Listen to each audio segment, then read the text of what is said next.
We do. We've got a very fractured opinion, but initially what it says, we know it's authored, the primary opinion, by the Chief Justice, and says essentially that this IEPA, this law that grants the president emergency powers, did not, it looks like by this first blush reading by Justice, the Chief Justice here, does not give him the power to levy these tariffs that he's levied. Part of this initial opinion says the words regulate and importation. The president says that gives him the independent power to impose tariffs on imports from any country, any product, any rate, any time. These words, it says, cannot bear such weight. We know we've got a dissent by Justice Kavanaugh, by Thomas and Alito, it looks like, and those were the three we thought during the arguments, if anyone would be persuaded to allow the president to move forward with these tariffs, they would be the ones to do it. So at first blush, like I said, there are multiple parts and concurrences to this opinion, but it looks like what the primary holding is going to be is that these tariffs cannot be used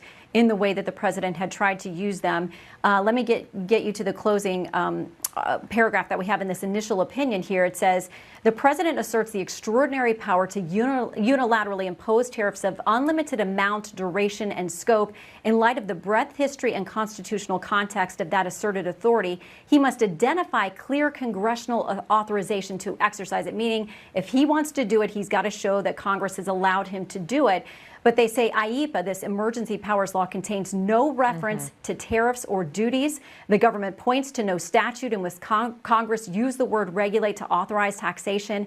And until now, no president has ever read IEPA to confer such powers.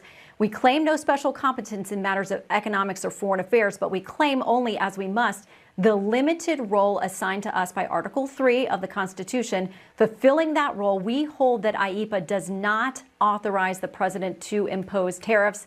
We'll keep reading. That is the first blush, authored by the Chief Justice John Roberts.